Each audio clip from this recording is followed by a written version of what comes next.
muchísimas gracias, lo primero de todo, por estar aquí con nosotros.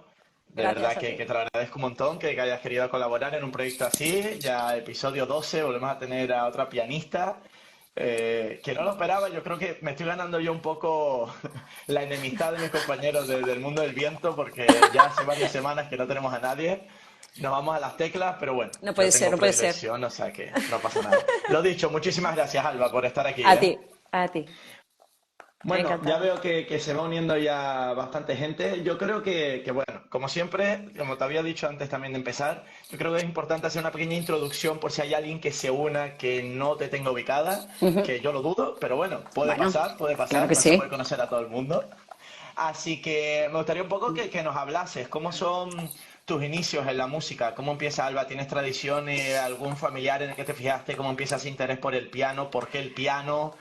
Bueno, Una pregunta complicada, pero bueno, un poco a ver no, qué nos tampoco. puedes contar. No, tampoco. A ver, la cuestión era que en mi casa siempre había, bueno, mis padres siempre habían sido unos melómanos, les encantaba la música, no eran músicos, pero bueno, apasionados de la música y bueno, la verdad es que en casa siempre hubo música a mi alrededor. Seguramente lo primero que pasó cuando volvimos del hospital cuando yo nací, seguramente pusieron la radio. O sea que en mi casa siempre había habido música de todo tipo, pero sobre todo clásica, mucha, mucha música.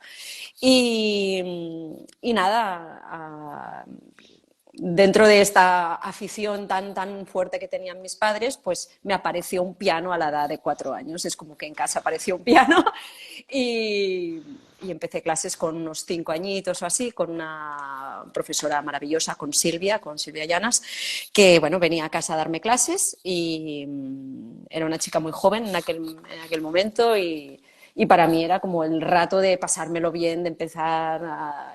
Yo esperaba el día de la semana que venía ella a dar clase como, bueno, como el día más divertido de la semana, me encantaba.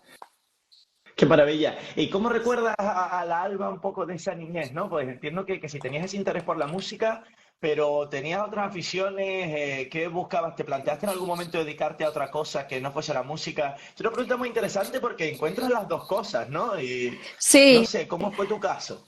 no, en mi caso, a ver, yo siempre tuve muy claro que era la música, pero sí que me gustaba hacer otras cosas, me gustaba jugar con otras historias y pintaba y bailaba y hacía todo tipo de cosas que me gustaban, o sea, pero siempre en plan juego y lo que siempre me apasionó más fue la música. Y además, claro, cuando tienes aquella edad y algo se te da más o menos bien y la gente, ay, qué bien que toca el piano y tal, es como que, ay, sí, sí, sí, yo quiero ser pianista, quiero ser pianista. No sé si hubiera hecho, yo qué sé, danza o hubiera hecho otra cosa, quizás ni me hubiera planteado, no sé, es que no lo sé. No sé si hubiera acabado haciendo lo que he hecho, pero es que para mí era, bueno, era el piano, era la música, lo tenía clarísimo desde un inicio, tan claro como lo puede tener una niña de esa edad. Después llega el día que más adelante, que ya eres más mayor y que dices, no, no, no, es que esto realmente es lo que quiero hacer y quiero invertir mucho tiempo en trabajar para ir aquí. Pero claro, sí.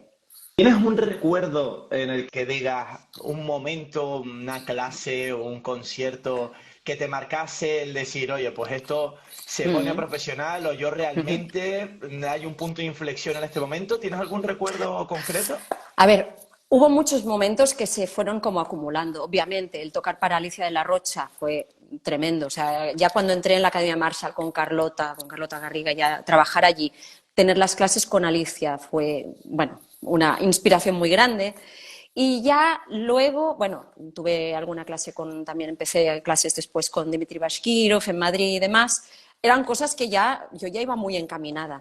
Pero el momento aquel de inflexión de decir, es que no puedo imaginarme fuera, no, estando, no subiendo a un escenario, vaya, fue cuando debuté con orquesta a los 13, cuando toqué con la orquesta de Cadaqués y Sir Neville Marriner a la batuta y fue una sensación tan increíble, ya el primer concierto en Cadaqués, en el Festival de Verano de Cadaqués, pero después ya a unos meses más tarde que toqué en Donosti y después en Madrid, en el Auditorio Nacional. Estar en aquel escenario, con aquellas luces, con aquella superorquesta, con aquel superdirector, y bueno, fue tan increíble increíble, que yo tenía acabados de hacer los 14 en aquel momento, que eran en plan de, sí, sí, o sea, no sé lo que voy a tener que trabajar para poder conseguirlo, pero yo quiero mantenerme aquí, yo quiero salir a los escenarios, yo quiero esto, yo quiero esto. Entonces fue como un punto de inflexión muy, muy, muy fuerte. Sí, claro.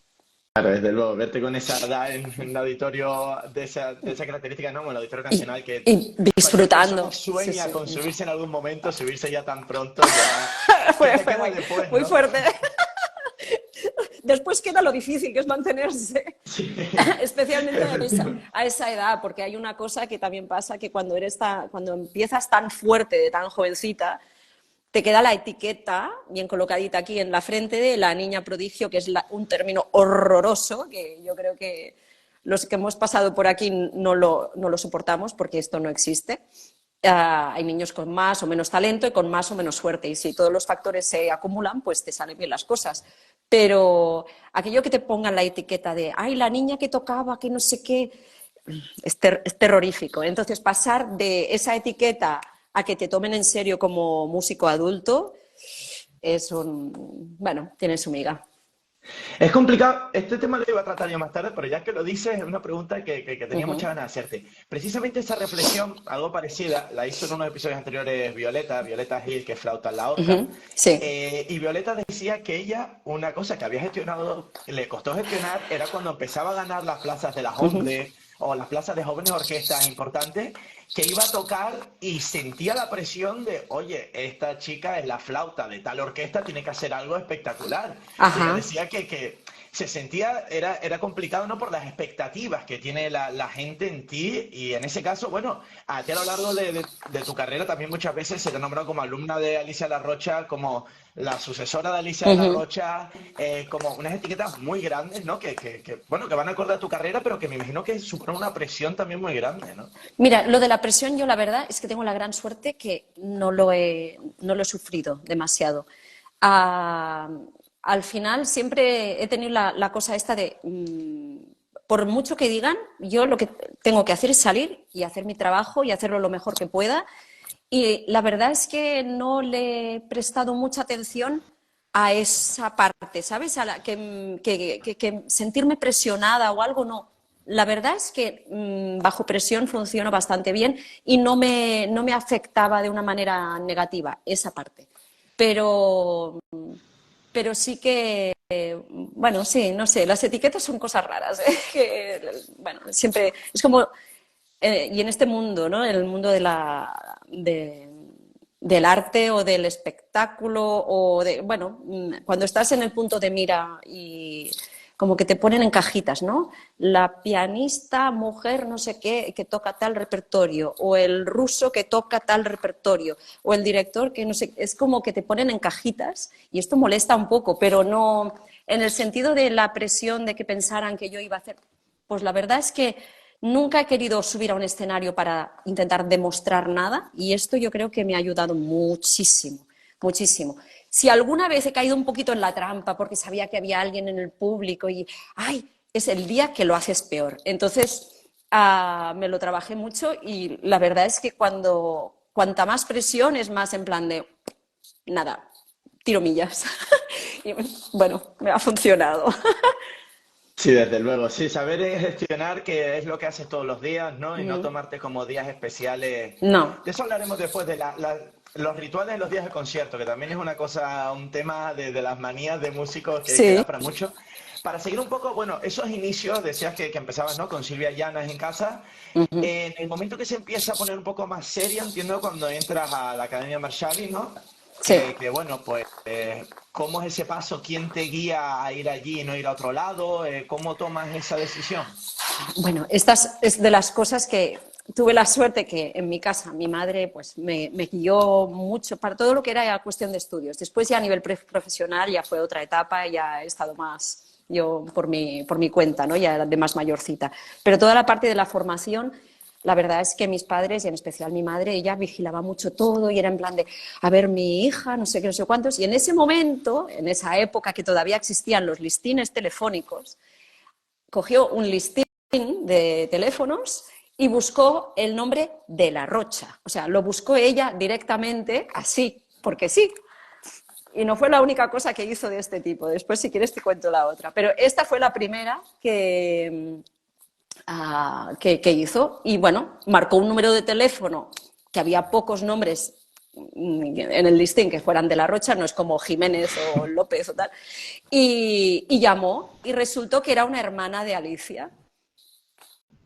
Y bueno, y le dijo, pues mira, bueno, que vaya a la academia, que pida allí para, bueno, para tener clases en la academia y no sé qué. Y así empezó todo y empecé en la academia. O sea, fue porque mi madre miró en el listing de teléfonos el nombre de La Rocha y así salió. O sea que, bueno, cosas de estas. Qué pasada, cómo te pueden marcar, ¿no? Y qué otra...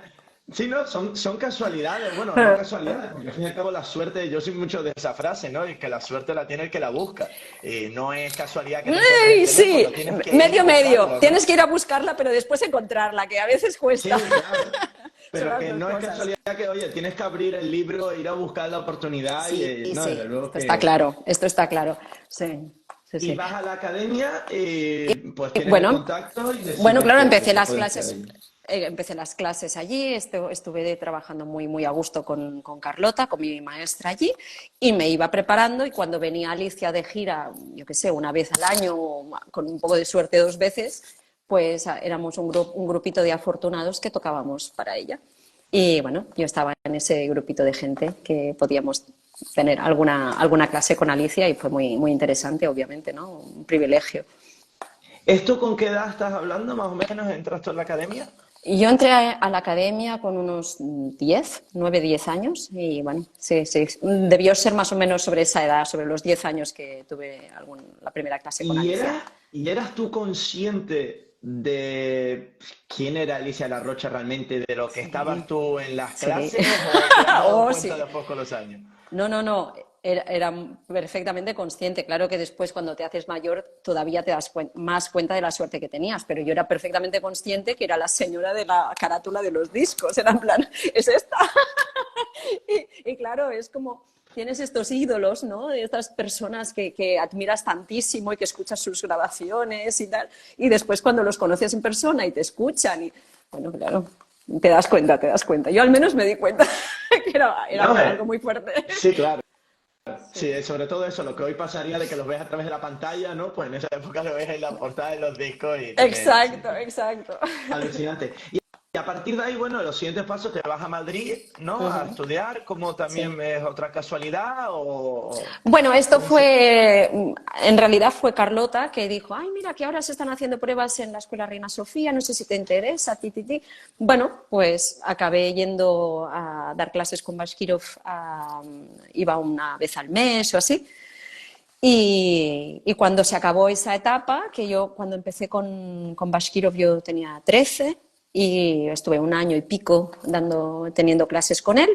Y luego hubo un tiempo que, bueno, que estuve buscando un poquito aquí y allá y no sabía exactamente hacia dónde tirar. Era, bueno, una época de estas que estás un poquito como, bueno, buscando tu camino. Y en ese momento fue otra de esas cosas que pasan, que, bueno, que me pasaron con mi madre, que me dijo, pero a ver, alguien que admires, que quieras que te escuche. Y claro, yo en aquel momento estaba, me acuerdo claramente que estaba en la cocina, que había como una mesa así de cocina y tal, con los taburetes y tal, y tenía todo de discos porque teníamos siempre un aparato de música así compacto en todas partes, en todas las habitaciones casi. Y tenía todo de discos amontonados ahí. Y había algunos de Ashkenazi, y dije, pues mira, Vladimir Ashkenazi mismo, pensando. Y, y me dijo, te encontraré el contacto. Y era en plan, a ver, por favor, es muy difícil, ¿no? Y sí, me encontró el contacto. Bueno, que en aquel momento era director de que era la orquesta de la radio en Berlín y dirigía ahí en la Filarmónica de Berlín. Y sí, bueno, me consiguió el contacto y yo empecé a llamar, porque en aquel momento pues, mi madre no hablaba inglés ni alemán, y la que hablaba inglés y un poquito de alemán era yo. Y con 14 años a llamar a la Filarmónica bueno, a la Filarmonía para si podía hablar con el señor Ashkenazi. Claro, imagínate cómo se quedaban aquellos señores, ¿no? En plan, me pasaron al gerente de la orquesta, pero a ver, pero que el señor Ashkenazi está siempre de gira y está muy ocupado y que no puede escuchar a nadie y tal. Ya, pero no sé qué, y me hice muy pesada. Cosas de la inconsciencia que yo a los 18 seguramente no lo hubiera hecho, a los 14 lo hice, pues lo hice. Y venga a llamar, y hubo un momento en el cual el señor este de la orquesta me dijo, pero a ver, ¿cuántos años tiene su hija? Y dije, que no es mi hija, que soy yo y tengo 14. Y se ve que esto le hizo una gracia tremenda porque él pensaba que estaba hablando con mi madre. Claro. Y cuando se dio cuenta que estaba hablando conmigo, pues entonces se lo dijo a Ashkenazi, le dijo, bueno, que hay una niña que está intentando hablar contigo. Y sí, bueno, fui a Berlín a tocar para él y para su mujer y después me invitaron a su casa y de allí es cuando me dijo, pues tendrías que irte a estudiar con esta profesora maravillosa en Londres, tal. Y me fui a estudiar con Irina a Londres en el 94. Sí, estás allí unos cuantos años, ¿no? ¿Cómo es ese viaje a Berlín antes de dar el siguiente paso? O sea, ¿te vas sola para Me fui con allá? mis ¿Vas con tu padres, padre? Claro. me fui con mis padres y también otro de esos momentos, ¿no? Que claro, era otro de de mis músicos más admirados y claro, estás allí pasando por los pasillos en la Filarmónica de Berlín, no sé qué. Me pasa por al lado Claudio Abbado y yo así, en plan, Dios mío, iba con unas partituras a Abbado porque él estaba en la otra orquesta, en la Filarmónica. Y después no sé qué, y me abren la puerta del camerino y tengo ahí a Ashkenazi delante, sentado al piano. Era como, Dios, era de esas experiencias que cuando pienso todavía me impacta lo que pasé en aquel momento. Y bueno, sí. ¿Recuerdas que, bueno, supongo que sí, ¿no? ¿Qué tocaste? Tocaba las Fantasiestücke de Schumann. Ah, qué maravilla. Sí. Y alguna otra cosa, pero me acuerdo de manera muy clara el Schumann, que lo toqué, era una obra así potente que la había estudiado con Bashkirov también y tal, y era lo que tenía más a punto y bueno, sí, ¿Y qué muy... recuerdo tienes de la reacción de él, de cómo sales tú de Fue, allí? Me imagino que... bueno, fue encantador, salió, dijo, espera un momento, que ahora vuelvo. Se fue del camerino, volvió con su mujer, porque ella también es pianista, muy buena pianista. Y quería que ella me escuchara también, me escucharon los dos y no sé qué. Y me dijo, pero es que yo no doy clases. Digo, ya, pero ¿a dónde puedo ir? ¿Qué puedo hacer? No sé qué. Bueno, en fin. Y entonces es cuando un tiempo más tarde me invitaron a su casa, me dieron clase los dos, estuve unos días con ellos en verano, en su casa, en una casa que tenían ahí en Suiza, y nada. Y entonces es cuando me dijeron, vamos a pensar en alguien que realmente sea la persona adecuada para ti, tal. Y pues sí, el día siguiente o 2 días más tarde me dijo, mira, tal profesora. Y, y sí. Claro, y te vas para Londres, donde ya estás allí bueno, Sí. estás casi 12 años, ¿no? Si no me equivoco, Sí, me estuve 12 años. 11 y On- medio, sí, casi 12 años en Londres, sí. Una etapa importante también con Irina, que era una maestra maravillosa y bueno, fue sí, una época muy bonita. Claro, y antes bueno, ¿cómo es toda esa etapa en Londres? Ya después vamos a ir construyendo un poco realmente lo que sacas tú de cada etapa, ¿no? Porque al Sí. final has nombrado profesores que son súper contrarias, ¿no? Las maneras, ahora sobre todo cuando vas con Irina, te encuentras otra filosofía y otra manera de enfocarlo todo, ¿no? Sí. ¿Qué sacas tú de esos años? ¿Qué recuerdos tienes? A ver, fue una época que muy enriquecedora. Claro, yo pasé de mi grupito de amigos que les quiero con locura de cuando yo estaba ahí en Barcelona. Pero claro, yo era un poquito la rara, era la que tocaba el piano, era un poquito la rara, ¿no? Y es curioso que después, años más tarde, pues seguimos con mucho contacto y muy bien, pero claro, en aquella época de adolescencia yo me sentía como que era un poquito el bicho raro.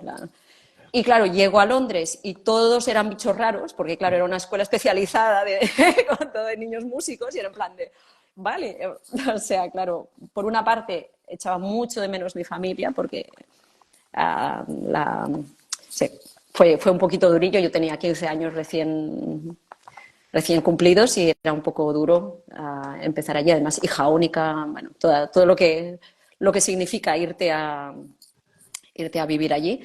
Pero por otro lado, era como que había encontrado dónde encajaba yo y me sentía una más y empecé a motivarme todavía más porque todo el mundo tocaba muy bien, había mucha gente que tocaba muy bien y era en plan, ¡guau! ¡Qué nivel! Y entonces es cuando empecé realmente a ponerle horas al piano, porque antes era como, sí, no es que no estuviera tocando de manera seria, pero bueno, yo creo que la implicación total fue cuando llegué a Londres.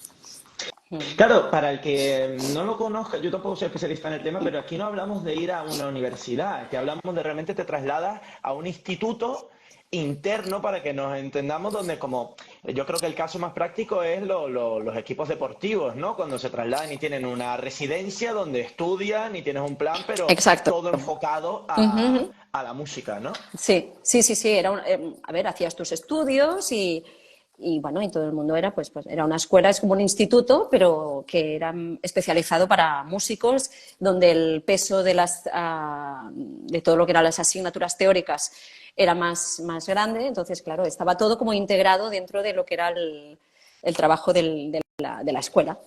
Eh, Y de ahí das el siguiente paso y a estudiar en el Des- Royal, ¿no?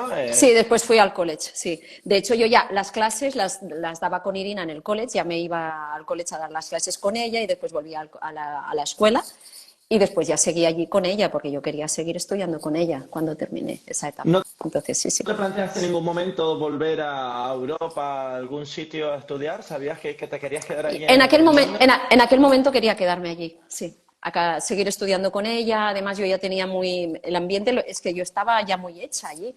Hubo un momento que yo pensaba que casi era como que me iba a quedar allí, porque me sentía casi más cómoda allí, tenía más conciertos allí. Mi carrera se estaba activando en Reino Unido, no aquí. Aquí tocaba de uvas a peras, pero claro, después llegó un momento en mi vida que me planteé seriamente si quería seguir allí o no, y entonces es cuando decidí volver a Barcelona. Pero que eso también fue duro, porque fue empezar desde cero, no, desde bajo cero. Um, Porque claro, todo el mundo, quien me conocía y tenía el recuerdo de Alba como una niña que tocaba el piano, claro, ellos que sabían, habían pasado muchos años y yo había estado fuera y la gente pensaba todavía que todavía estaba fuera y hasta que no me ubicaron de vuelta, pues pasó un tiempo, claro. ¿Y por qué vino esa decisión tuya de volver aquí? ¿Qué es lo que te hace salir? Bueno, cosas más a nivel personal, de familia, de tener ganas de estar otra vez en casa, de lo carísimo que era vivir en Londres, que aunque tenía bastante agenda de conciertos, pero para poder vivir allí cómodamente tienes que tener muchos conciertos o te tienes que llenar la semana de muchísimas clases.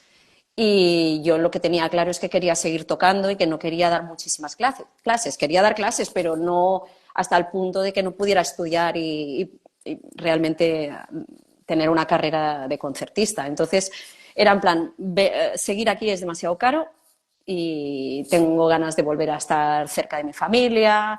Mis padres se estaban haciendo un poco más mayores. No sé, era uno de esos momentos que dices, no, vuelves. Pero que al principio fue durillo, porque claro, vuelves a Barcelona, después de golpe no tienes nada, porque aquí no tenía nada. Y claro, y pensaba, es que allí tenía conciertos, allí tenía no sé qué. Y al principio fue un poco duro, pero después me ha alegrado mucho de haber tomado esta decisión. A la larga ha sido para bien, pero claro, el momento del cambio es un poco de reajuste, ¿no? Es un poco complicado. Claro, hay una apuesta difícil. Al fin y al cabo, si Ujú. estás construyendo a ti tu carrera, moverla, pues a veces si los cimientos no están del todo claros, tienes un peligro muy grande, ¿no? Sí. Hay una reflexión que es verdad que la hacías tú en alguna entrevista pasada de las escuelas, ¿no? Del piano. Creo que es Ujú. un caso muy evidente, pues las, yo creo que las dos grandes, ¿no? Bueno, después en Europa tenemos muchas, pero entre lo que es una versión más pedagógica, esta te voy a copiar tus palabras, pero es que me gustó mucho como lo explicabas, Ajá. de una corriente que sea más la que te dé herramientas Ajá. para conseguir lo que quieres Ujú. y otra corriente que te muestre lo que debes conseguir y búscate tú cómo llegar a ello, ¿no? Ujú. Que es un poco las dos cosas. tú has bebido de las dos, tanto con Bashkirov como después cuando te vas a Inglaterra. Ujú. Mm, ¿Qué cosas recalcarías de cada una de ellas? ¿Qué te gustó, qué te han aportado y cómo te han hecho a ti como pianista A ahora? ver, yo en cada etapa yo creo que he tenido la suerte de aprender cosas de maestros que todos me han aportado muchísimo, todos. Pero sí que es verdad que la manera de trabajar de alguien como Bashkirov pues era muy, digamos que en mi opinión, menos pedagógica. Muy interesante, muy inspirador para alguien que, bueno, yo en ese momento a mí no me afectó mucho, o al menos yo creía que no me afectaba demasiado, porque estaba bastante relajada y me sentía segura y, bueno, un profesor que chilla mucho y que te dice, ay, y no sé qué, y bueno, pero no, ¿sabes? Después como que le veías contento cuando conseguías lo que él quería y que estaba orgulloso de ti y tal, pues me compensaba. La verdad es que, aunque él fuera de maneras así un poquito demasiado, bueno, un poquito demasiado apasionado de alguna manera con lo que quería y el resultado y que lo quería ya y pues pero bueno, como que al final yo siempre de alguna manera conseguía lo que él me pedía y después le veía contento, pues no, tampoco no veía yo que fuera algo que a mí en ese momento me afectara. Quizás me hubiera afectado más de más mayor, pero no sé. Después hay la cosa que también había alumnos de él que iban a estudiar con él ya con la técnica súper sólida, que ya tenían un bagaje de muchos años, que sabían muy bien cómo tocar y tenían ya una formación de años, que entonces, bueno, estaban en otro momento y este tipo de enseñanza pues les era interesante porque les da ideas, pero ellos ya tienen las herramientas para conseguir lo que él le estaba pidiendo. En mi caso yo lo hacía a base de, bueno, tenía algunas herramientas, pero claro, tenía 13 años, 14 años, no, no es igual que una persona que ha terminado en superior. Entonces, bueno, lo sacaba, pero no sabía exactamente cómo, a base de instinto en aquel momento, ¿no? Y, y yo me daba cuenta que cuando terminaba de hacer algo que era un poco difícil o no sé qué, y conseguía lo que él quería, pero era en plan de, uff, se me ha cansado un poco el brazo. Y eran cosas de estas que no le dabas más importancia porque pensabas que era normal. Una obra que es difícil te cansa el brazo, hasta que ves que no, no es normal, no te debería cansar el brazo. No debería ser así, no deberías tener una inflamación en el antebrazo. Esto no debería ser así. Y entonces, claro, la grandísima suerte fue encontrar a Irina en ese momento, que Ashkenazi dijera, esta chica necesita entrar mejor al instrumento, utilizar mejor las herramientas, el peso, etcétera, etcétera, los impulsos. Y dijo, ve con esta profesora que ella te lo va a ordenar todo. Y claro, llegué allí con una maestra que te daba las herramientas, que te decía, mira, aquí, además es que me lo organizó todo de una manera increíble. O sea, ahora tienes que pensar así, me hacía unas flechitas y todo de dónde poner el peso y cómo y tin. Era como muy organizada a la hora de enseñarme cómo. Y no es porque esto fuera el objetivo, porque luego todo lo que hacíamos en clase era también resultado que queríamos hacer musicalmente, qué tipo de rubato, qué haríamos aquí, la manera de escuchar, la atención, la calidad de sonido, bueno, todo de otras cosas y a nivel estilístico y de todo que trabajábamos, pero con unas herramientas que habíamos consolidado antes, porque es que si no es muy difícil.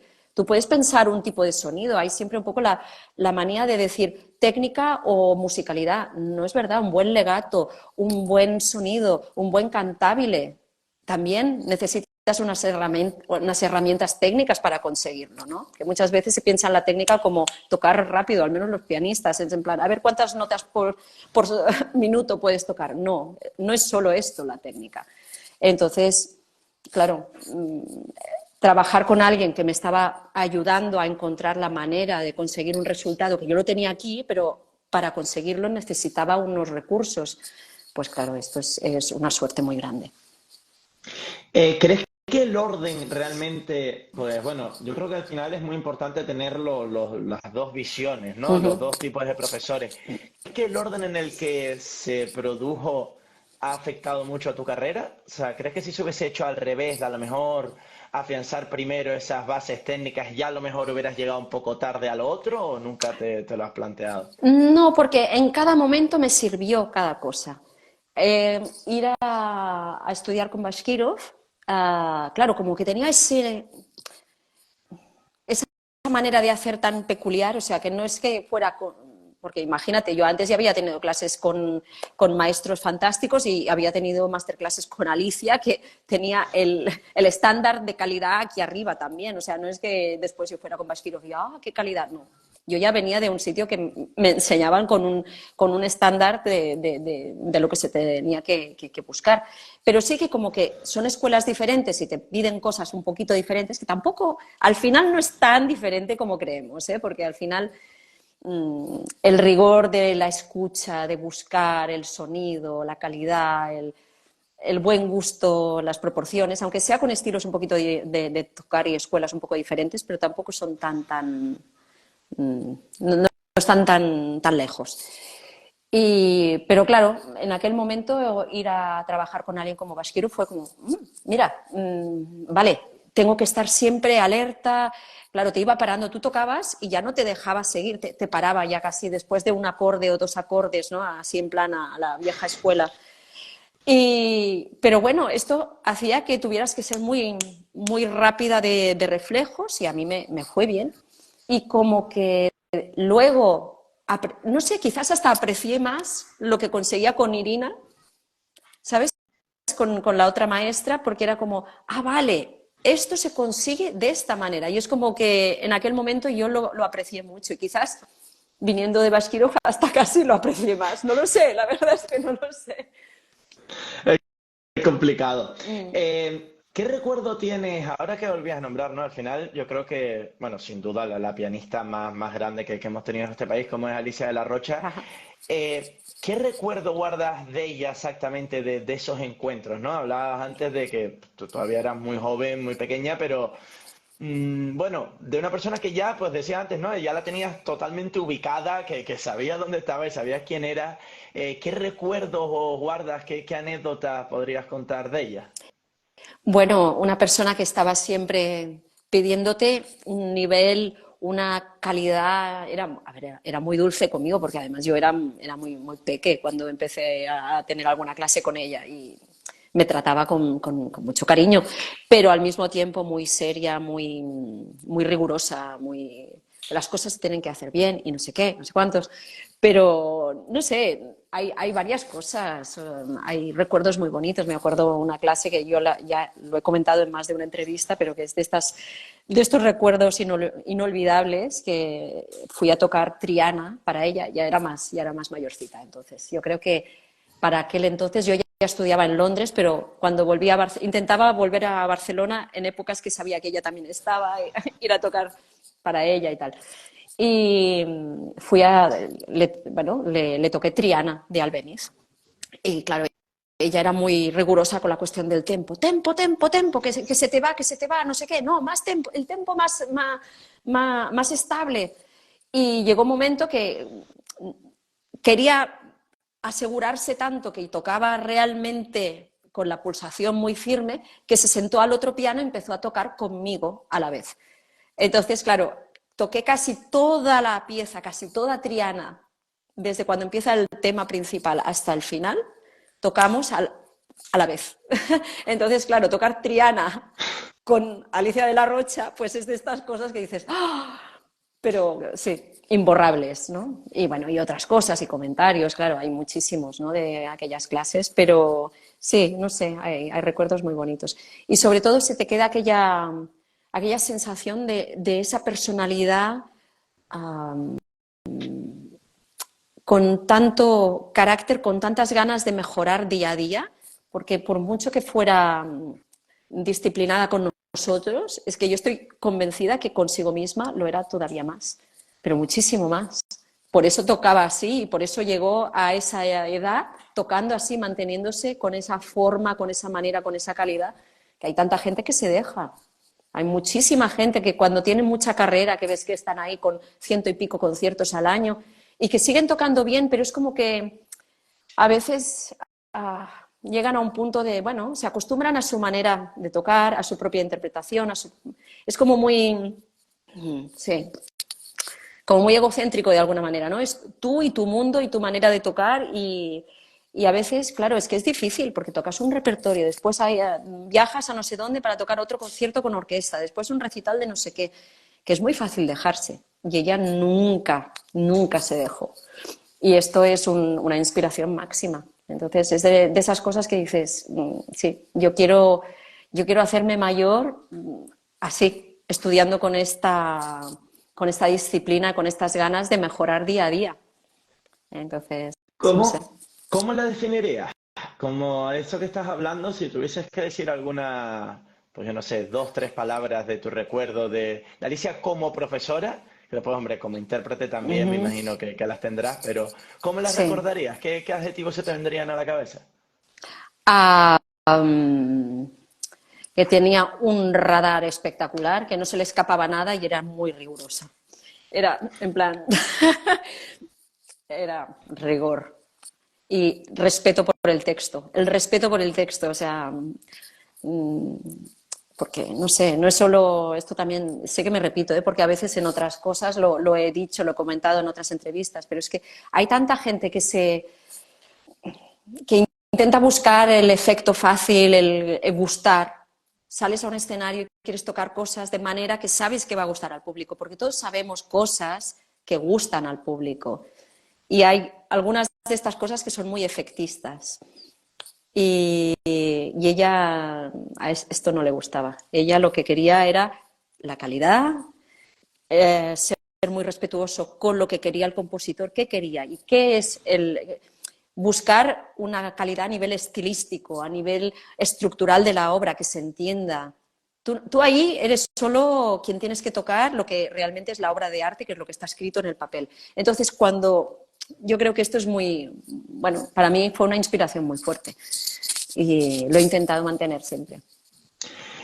¿Qué cosas de esas, ahora llevándolo, ¿no? También a tu faceta hoy en día también como pedagoga, ¿no? Uh Como -huh. profesora, que Sí. la combinas y que ahora entraremos realmente en todas las Uh cosas que haces, pero ¿de qué manera te ha influido? ¿Realmente crees que has cogido un poco de todo o hay alguna -huh. filosofía a la que tú te acojas más No, y hayas dicho, esta fue la que me marcó a mí?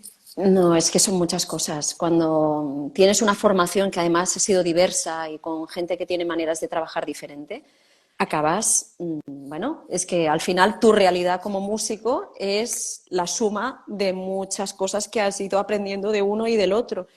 Al final te lo haces tuyo y la manera de transmitirlo, pues, no sé, es diferente. Es lo bonito de la tradición, ¿no? Que al final es la suma de muchas tradiciones, a no ser que sea alguien que solo ha estudiado con un maestro y con un tipo de escuela, pero en cuanto te has empezado a mover, al final, pues también se crea una nueva, ¿no? Un poquito de alguna manera, porque son ah, pues cosas que te van interesando de diferentes maestros. Yo me doy cuenta que hay cosas que yo las trabajo como las trabajaba Irina, aunque yo ahora lo he adaptado un poquito a mi manera de hacer, a cosas que he ido aprendiendo también a nivel, porque había cosas técnicas que yo con ella había aprendido de una manera, que luego, porque te enteras un poquito cómo funciona a nivel anatómico el cuerpo, y dices, ah, vale, quizás no quería, ella lo pedía de una manera, pero en realidad es esto, o en realidad es lo otro, y lo cambias un poquito, pero que en realidad es la misma filosofía, pero un poquito cambiada. Hay cosas que, con según qué tipo de alumno, no digo que haga, que utilice recursos como los que utilizaba Bashkirov, pero corto un poquito más, les paro más. Hay algunos que no, pero hay algunos que sí, que justamente les hace falta que vayas parando, que les vayas exigiendo de manera un poquito más, ¿cómo diría?, como más punzante, porque es como ellos uh, responden mejor. Intento siempre ser respetuosa, ¿eh? Eso sí. Pero sí que es verdad que hay alumnos que ya ves que necesitas ser un poquito más insistente de manera más cortante. En cambio, hay alumnos que tienes que dejarles tocar más, hablar más de cómo llegar a un resultado en vez de ir parando. No sé, al final como maestro, cada uno encontramos maneras diferentes de de llegar al alumno, porque es que no hay dos alumnos iguales. Y hay el alumno que le tienes que mostrar de manera física lo que tiene que hacer y que te vea y que te escuche, y entonces es, esto es lo que quiere. En cambio, hay alumnos que lo tienes que decir de manera verbal, explicando cómo lo tienen que hacer para que ellos lo comprendan y después lo puedan hacer. Y ves que son maneras de procesar la información muy diferentes. Y bueno, no sé, es curioso, ¿no? Que después con los años vas viendo, pues, sí, que como maestra al final acabas utilizando diferentes recursos que has ido aprendiendo de diferentes maestros. Sí, saber identificar lo que necesita cada uno, ¿no? Que eso al fin y al cabo O creo que es muy intentarlo, al menos importante. intentarlo. Claro. Haces ahí un diagnóstico de lo que tú crees y con un poquito de suerte más o menos lo aciertas. ¿Y cómo es para ti? Hombre, hay las leyendas, ¿no? Bueno, de eso hay mil historias y también lo has comentado tú en algunas otras entrevistas sobre los ejercicios de extensión de la mano. Pues Alicia de la Rocha precisamente no era famosa bueno, por su tamaño de mano, sí, por lo que tocaba que le tamaño de la mano, pero no porque fuese especialmente grande, ¿no? Sí, ¿Has contado tú alguna vez que esos ejercicios a ti realmente cuando también te da clase tan pequeña bueno, que tus que me manos lo no pedía. están. Sí, Claro, no están del todo formadas, ¿no? Entonces, sí. ¿cómo tienes algún recuerdo de realmente trabajar esas cosas? Bueno, yo me acuerdo que ella me decía que hiciera un poquito de, bueno, abrir un poquito por aquí con el teclado y tal. Y yo lo hacía un poco, pero sí que es verdad que a medida que me hice más mayor y bueno, que no sé, intenté ir con mucho cuidado de no pasarme tampoco con ejercicios de abrir mucho la mano. Un poquito sí, hacer un poquito lo típico, ¿no? Estirar un pelín, pero vigilando mucho, nunca entre estos cuatro. Esto ella sí que lo hacía, abría mucho. A mí no me gusta hacerlo. Pero abrir esta parte de aquí, esto sí que lo he ido haciendo un poquito, de manera muy suave, pero bueno, claro. Es que yo empecé ¿Y que ella ya vio. se lo recomiendas a tus alumnos? ¿Es algo que trabajes con ellos? Intento no entrar mucho en esto. Intento no. También es verdad que cuando me vienen ya son mayores. Entonces, alguna alumna tengo así más jovencita, pero la mayoría de algunos, sí, ahora mismo tengo dos, tres alumnos que son un poquito más jovencitos, pero normalmente yo doy clases de grado superior o de máster y ya están formados. Entonces, yo igualmente intento vigilar mucho que no hacer mucho de esto, porque a Alicia le funcionó, perfecto, pero yo no prefiero no meterme porque puedes lesionar. Entonces yo prefiero no meterme en que hagan extensiones y cosas en las manos. Prefiero no. Un Entonces, sí, es un tema poco complicado. delicado. Sí, Sí, sí, peligroso, ¿no? sí, Sobre sí, todo sí, eso, sí. cuando Se lo tiene que haces sin vigilar mucho. conciencia. Sí, y no sé, además lo de cuidarse mucho a nivel corporal, yo me lo tomo muy en serio, porque es súper importante. No deja de ser un tipo de trabajo que hay una parte que es física y a veces hasta muy atlética, y tienes que vigilarte mucho. Y en cuanto haya ni una sospecha de que estés forzando, que estés demasiado cansado o inflamado o algo, tienes que ir a un buen fisio especializado y tener consejos de personas que realmente entienden de eso. Yo mm, creo que esto es una cosa que es muy seria y se tiene que ir con mucho cuidado. No es lo mismo hace unos años que no había tanta conciencia de eso como hoy en día, que yo creo que somos mucho más conscientes de que se tiene que vigilar este tipo de cosas. Y después el tema de tu faceta ya más como solista desarrollado, hemos estado hablando de todos tus inicios, ¿no? De cómo has construido tu carrera Uh y -huh. ahora pues que estás en el momento realmente de disfrutarla y de ya tenerla totalmente amueblada y tener una carrera que es una pasada. Eh, ¿Cómo enfocas, qué manera tienes tú de trabajar, ¿no? Sobre todo la cara cuando te presentas, me imagino que es diferente cuando lo haces como solista, cuando lo haces en orquesta, Uh -huh. pero un poco, ¿cómo es el proceso? Pues sobre todo yo creo que los pianistas, bueno, todos los amigos pianistas, en mi casa también hay algunos pianistas, sufren mucho de soledad, ¿no? De que al fin y al cabo, pues todo el Uh repertorio -huh. que te montas son muchas horas muy solo, Uh donde -huh. pues después lo vas a disfrutar una semana en el caso de estar con la orquesta. ¿Cómo gestionas tú todo eso? ¿Cómo enfocas? ¿Tienes alguna manera específica de estructurar el trabajo cuando montas un concierto con orquesta o cuando preparas un recital desde cero?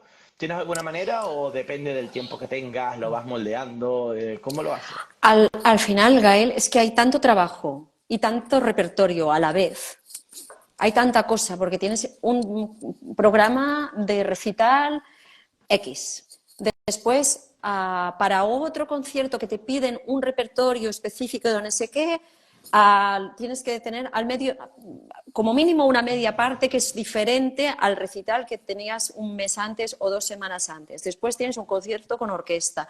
Tienes muchas cosas que tienes que ir preparando y que tienes que organizarte muy bien. Te tienes que organizar muy bien, tienes que saber cómo ir planeando con tiempo para que no te pille el toro, ¿no? Tienes que estar con tiempo organizando muy bien cómo va a ser la evolución de aprendizaje para que tengas tiempo hasta el punto de que si te pasa algo, yo por ejemplo pues debe ser hace un par de añitos o así, me estaba preparando el 3 de Prokofiev y, y quise empezarlo con mucho tiempo. Bueno, después tuve una cosa de salud, que además de otras cosas y recitales y demás, pero me pasó una cosa, me tuvieron que operar, nada grave, pero que me tuvo fuera de combate durante un tiempo. Y fueron 2 operaciones, la segunda de las cuales tenía que ser era 2 semanas antes de tocar el Prokofiev. Entonces, claro, yo fui a tocarlo, que estaba groggy perdida, y aún así salió bien, pero salió bien porque yo lo tenía muy trabajado de antes. Yo llego a hacer aquello de, no, pero tengo tiempo, no sé qué, con lo de la cuestión esta de la salud, yo no habría llegado a tiempo. Entonces, se tiene que intentar, en la medida que es posible, ser precavido y previsor. Y con mucho tiempo, porque es que a veces hay mucho trabajo. Yo estos últimos meses he estado con mucha cosa, con un recital de música catalana, conciertos de música de cámara, ahora no sé qué, ahora lo otro. Claro, llega un momento de saturación que estás tocando como 2, 3 horas de música, o eres organizado o no llegas. Y menos si además das clases, si además tienes familia. Yo tengo una niña pequeña de 4 años y pico. Quiero decir, o te organizas o si no, no llegas, Sí, no no, llegas. Y sí que es verdad, lo que comentabas de la soledad, sí, es verdad. Tienes que ser, sobre todo, lo peor de la soledad es sobre todo cuando estás de viaje. Porque aunque toques con una orquesta, estás solo, ¿eh? La orquesta tienen su manera a veces sí, que hay gente majísima y ven a tomar algo con nosotros, ven a cenar con nosotros, pero lo normal es que tú eres el outsider, tú vas ahí, tienes tu ensayo, si hay más o menos buen rollo con el director, pues o algún día vas a cenar o tal, pero tú vas solo. Cuando vas de solista, estás solo. Y esto, bueno, lo tienes que llevar bien, y si tienes otras cosas y ahora todavía es fácil porque puedes estar con videollamadas con tu familia, puedes hablar, pero sí, tiene su dificultad. Pero no sé, es curioso, ¿no? Por un lado, la parte esta de los viajes, que pueden ser un poquito duros a veces cuando estás solo, y por otro, que tienes que ser muy bueno a la hora de organizarte para llegar a todo. Sí, sí. Sí, sobre todo por eso que nombrabas ahora, ¿no? De que los viajes, para la gente, o sea, no hablamos de viajes de 2 horas, hablamos de que hace 2 semanas estabas en Nueva York, Ujú. de que estás varios días por allí, de que, bueno, un par de semanas antes yo tuve la oportunidad de estar aquí escuchándote en Gran Canaria, o sea, Sí. que hablamos de una actividad de viajes muy largos y de estar Ujú. muchos días fuera de casa al Ujú. año, o sea, no hablamos de que Sí. estás en el pueblo al Y, lado. ya. Y bueno, que no es al nivel de alguien, por ejemplo, como Alicia, ¿no? Que ella sí que se estaba meses fuera. Yo no estoy en la Champions en ese sentido, a nivel de carrera. Y todavía puedo tener algo de vida personal, de estar en casa, de tener un poquito de rutina. Pero sí que es verdad que hay épocas, cuando tienes muchos conciertos así juntos y con viajes y tal, pues sí, es más complicado. Hay épocas que son un poquito más difíciles, sin duda, y compaginar, claro. echas mucho de menos la familia y sobre todo, claro, cuando tienes hijos pequeños es que es durillo lo de... Sí, sí. Pero bueno, al final es esto, ¿no? No, ya sabíamos dónde nos metíamos, ¿no? Cuando... o quizás Eso, no nos... sabemos, todos sabemos la regla del juego o no, o ya cuando te diste cuenta estabas O ya después metida, ya ¿no? O sea, te das cuenta y ya estás ahí.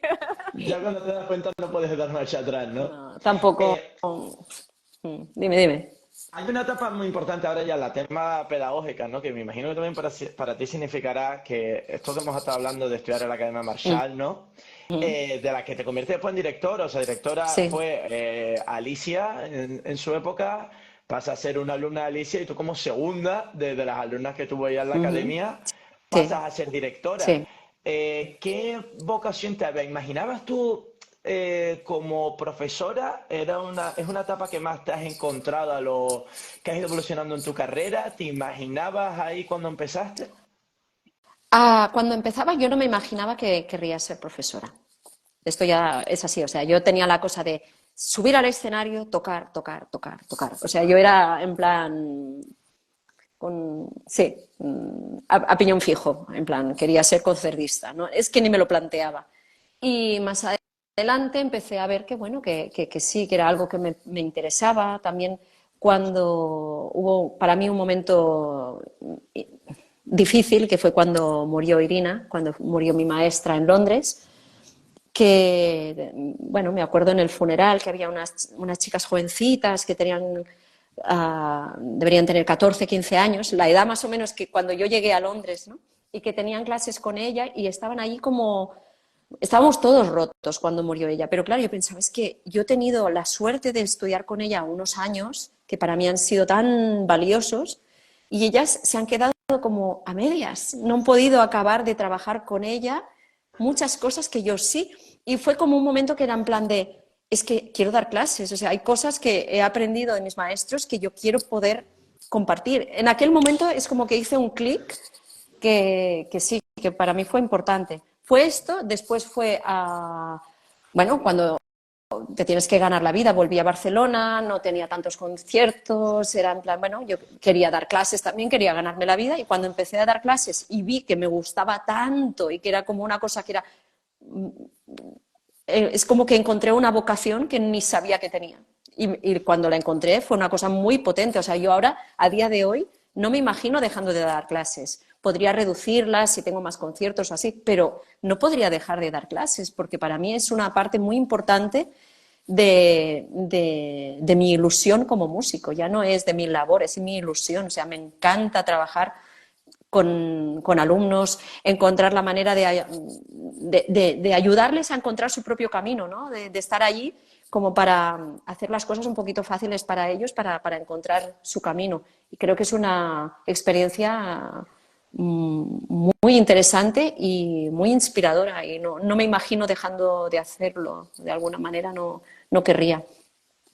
No, y habla muy bien de tu compromiso también con las nuevas generaciones, ¿no? Por lo que dices. Al fin y al cabo, Sí. tener el lujo de haber estado en primera persona Mm. trabajando con esos maestros con los que ya pues no existe la oportunidad de estudiar y realmente las Ujú. únicas personas que quedan para transmitir Somos ese los que... conocimiento Sí. son los que estudiaron con ellos, muestra mucho compromiso contigo el poder seguir dándole, sí, esa Sí. inspiración o transmitirle esos conocimientos Intentar a los siguientes, ¿no? A las siguientes algún granito generaciones. de arena, ¿no? Algún granito de arena que dices, intento también dar alguna cosa como me han dado a mí, pues intento después darlo yo también a otras personas, ¿no? Y esto es algo que, bueno, lo disfruto mucho y, bueno, Y que al final, pues bueno, te lleva a estar ahora súper activa tanto en Madrid, en el For Música AE, en el Liceo en Barcelona, con la academia y que con la estás nombrando, la academia, Marshall, o sí, sea, a sí, tope dando clases, que sí, para no sí. ser lo primero está a tope. No, la verdad es que este año es una locura porque es que sí, estoy haciendo de todo, mucho, mucho y de todo. Y sí, en algún momento tendré que gestionarlo un pelín mejor porque es que ahora mismo es sí, un poco de locura. Pero bueno, El último bloque que te quería decir, Alba, creo que va un poco relacionado con esto y es un tema que también me gusta mucho tratarlo en todas las charlas estas, que tú sobre todo has tenido la experiencia de estudiar fuera, ¿no? Pues todo lo que llevamos hablando todo este rato. Eh, ¿Qué ves tú que falta en España, ¿no? Esto es una conversación muy repetida, muchas reflexiones. Parece que no se llega del todo a una conclusión clara y es que nos falta, ¿no? O sea, ¿por qué hay tanta gente buena y buenos músicos internacionales que salen de España, pero que salen a estudiar fuera porque no encuentran esas oportunidades en España? ¿Qué crees tú? ¿Dónde crees tú que es el fallo? ¿Es un fallo de tradición? ¿Es un fallo del sistema? ¿Es un fallo de qué? ¿Crees Sí, tú que echas de menos? yo creo que aquí se están mezclando cosas. También no es lo mismo lo que era la situación en general en los 90, por ejemplo, cuando yo me fui, a lo que es hoy en día. El nivel yo creo que ha subido una barbaridad a nivel de formación, ¿eh? Hay muy, muy buenos maestros. Y yo creo que ahora puedes tener una formación de muchísima calidad en España también. Pero yo creo que también hay hay diferentes factores. O sea, por un lado, cuando tú estás estudiando, te interesa en algún momento ver maneras diferentes de hacer. Te interesa estar en un sitio donde la manera de estudiar sea un poquito diferente, donde haya muchísimos alumnos de mucho nivel, porque esto es lo que te fuerza a salir de tu zona de confort, te fuerza a dar ese plus, ¿no? Ese punto extra que muchas veces en algunos centros importantes por Europa hay un nivel enorme. Hay un nivel enorme, pero yo creo que va más allá del profesorado. Yo creo que es sencillamente que como que hay tanta tradición y hay maestros que están muy conectados, no es solo que sean muy buenos, pero que están muy conectados, que están, voy ahora a abrir la caja de Pandora, pero que están en concursos internacionales de jurado, que conocen a todo el mundo, que son solistas, que son no sé qué, pues al final el alumno lo que quiere es ir a tener, bueno, a hacer, por ejemplo, yo que sé, el superior o el máster con alguien que en el currículum también, o sea, no solo la experiencia, es el todo, es el haber salido fuera, después cuando vuelves te miran con otros ojos. Es en plan, ah, pero lo has hecho todo aquí, has estado en el liceo, has estado, ah, vale, muy bien. Ah, no, no, he estado en Berlín, no sé dónde. Ah, sí, entonces la gente te mira con otros ojos. Hay un poco de snobismo también. Claro, Y esto es pero ¿por una qué crees realidad, que pasa eso? Que te vean con otros ojos. Pues yo creo porque que no nos sobre todo es valoramos una tradición. nosotros, no nos valoramos nosotros. Y este es el grave, grave problema en este país, que aquí es como que, sí, que todo lo de fuera es mejor. Los solistas de fuera son mejores, los profesores que dan clases fuera son mejores, y si no has ido a estudiar fuera, pues quizás no tienes el mismo grado de bla, bla. Y es así, ya está. ¿Y dónde crees que está el sitio de lucha? ¿Le ves solución a ese problema o crees que es una No, batalla perdida? no, será así siempre. Será así siempre. Está mejorando un poquito. Yo creo que en general hay un poco más de respeto por lo que se está haciendo aquí. Pero a la larga va a ser así. Los promotores bueno, tienen más respeto por solistas de fuera que los locales. Es que va a ser así siempre. Va a ser así siempre. Y claro, cuando estás formándote, esto tú también lo percibes. Si tú quieres ir a estudiar a un sitio bueno, que haya mucho nivel y que también te vaya a aportar no sé qué al currículum y bla, bla, bla, y que puedas ir si quieres ir de solista, pues que puedas ir a concursos internacionales, la. Pero bueno, es que después te encuentras que en otros países es que ni se lo plantean, o sea, en Reino Unido o en Alemania, alguien que haya estudiado allí, pues tiene todo el respeto. En cambio, alguien que haya estudiado aquí toda la formación y que no haya salido fuera, es como, ah, pero no ha salido fuera. Y hay un poco este punto que da un poco de pena, pero todavía es así. Totalmente. Bueno, pues Alba, me parece que es súper interesante. Yo creo que para ir llegando un poco al final, me gusta que hilarlo con esto, al final, cabrón, creo que es muy parecida a la pregunta, pero es el mensaje a... Yo creo que es muy complicado siempre, puedes dar consejos, ¿no? Pero bueno, todos esos pianistas o músicos en general que te puedan estar escuchando y que pues tienen la intención de dedicarse a esto, que estén dando esos pequeños pasos para intentar consolidarse, si lo diré, es una carrera. ¿Qué consejos, cuál crees tú que es la clave en un músico profesional hoy en Hoy día? en día, flexible. Ser flexible, probar diferentes cosas. Por ejemplo, como pianista, no te pongas ahí solo de solista. Vale, solista, pero hay cosas, hay música de cámara, repertorista, pianista de orquesta. Hay tantas cosas que puedes hacer como pianista, profesor. Es que tantas, no te centres solo en pensar, solo voy a hacer esto. Que está muy bien que tengas una motivación y que tengas ganas de ir a por una cosa y que luches por ella, ¿eh? Yo soy la primera que lo he hecho y se tiene que hacer. Tienes que creer en ti, tienes que tener la piel muy gruesa porque te van a caer de... Habrá momentos buenos, pero habrá malos. Y cuando haya malos tienes que ser muy resistente. Y sobre todo muy flexible porque nunca sabes dónde te va a llevar la vida y a veces va a ser para mejor, a veces no, pero a veces sí. Y sobre todo no tener mucha perseverancia, muchísima, que pase lo que pase, tú sigas creyendo en, bueno, que seguro que tienes cosas que mejorar, todos tenemos cosas que mejorar, pero que tampoco que nos miremos con ojos críticos, pero no agresivos, no malos, o sea, que no pensemos en nosotros mismos como solo las cosas que nos faltan. También tenemos que ver las cosas que hemos podido conseguir hasta el momento y que intentemos trabajar para las que nos faltan, obviamente, ¿no? Pero no sé, eso es una mezcla de muchas cosas. Pues Alba, yo creo que ha quedado fantástico. Yo por mi parte, ya te digo, como te decía, no lo queríamos alargar más de una hora. Se quedan muchas preguntas en el tintero. Creo que podríamos estar varias horas más hablando. Quedan muchas anécdotas. A ver si ojalá pudiésemos hacer segunda parte. Yo creo que como muchos Sí, invitados sí, habrá seguro otro que podríamos seguir episodio. hablando de muchas cosas. Seguro. Mira, vamos a aprovechar para terminar. Hay alguna pregunta por aquí que decía Ajá.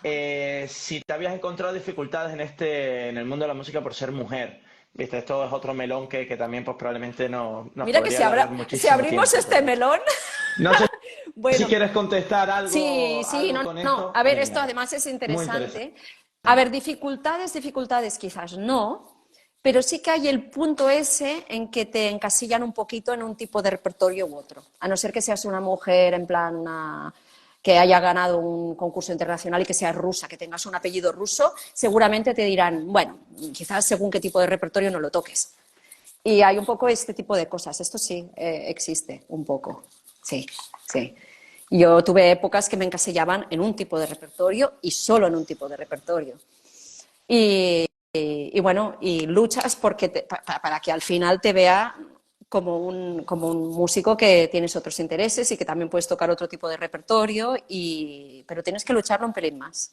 Sí, un poquito más. Pero bueno, tampoco no puedo decir que yo haya sufrido mucho por esto, ¿eh?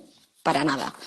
Pero sí que hubo una época en la cual, por ejemplo, yo que a mí me encanta, ya sabes que, no sé si sabes, pero que hice la grabación del el primer volumen de las sonatas de Mozart, me encanta el estilo, tuve clases de fortepiano, para mí el estilo clásico es, bueno, para mí es importantísimo y lo disfruto mucho y ahora estoy tocando mucho música del clasicismo. Pero hubo una época que siempre me pedían, por ejemplo, cuando tocaba con orquesta, siempre era o Mozart o Haydn. Y en aquella época dije, pues ahora voy a grabar un disco de Rachmaninoff porque estoy harta, yo tengo también escuela rusa y que bla, bla, bla, y yo puedo tocar este tipo de repertorio también. Y entonces es como que hubo una época que yo solo programaba repertorio de, de mucho volumen, ¿vale? Para, de alguna manera, como también intentar que no me encasillaran. Y en aquel momento me funcionó, ¿eh? Porque la verdad es que la gente empezó a ver como que, bueno, Alba hace diferentes cosas. Y después, más tarde, cuando era un momento en el cual yo tenía la sensación que yo ya no tenía que demostrar nada, entre comillas, es cuando he vuelto a disfrutar con este estilo. Y es en plan de, sí, voy a poner sonatas de Mozart y voy a tocar, sí, porque ahora lo disfruto muchísimo desde otra perspectiva. Pero sí que es verdad que entre que, en plan, ahora ya no, pero cuando empezaba ya más conciertos y tal, la pianista joven, no sé qué, y además chica, sí que tienes un poquito la cosa de que hay un repertorio que es un poquito prohibido. Hasta que no demuestras lo contrario, es un poquito prohibido.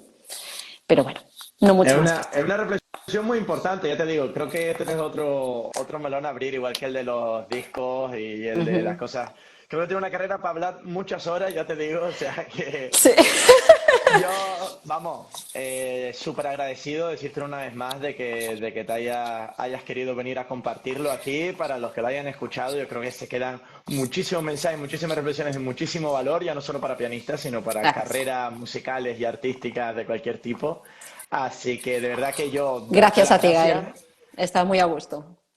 Eso, espero que se te haya hecho ameno y nada, si quieres terminar tú con cualquier reflexión, con cualquier cosa que se te haya quedado en el tintero que quieras decirla, o, o lo dejamos por aquí. Que lo que hacemos es muy bonito y que vale la pena todo lo que los momentos buenos y malos, pero que si es algo que nos apasiona, tenemos que seguir con ello. Ya está. Pues fantástico final. Alba, muchísimas gracias, de verdad. Un abrazo muy A ti. fuerte. Adiós.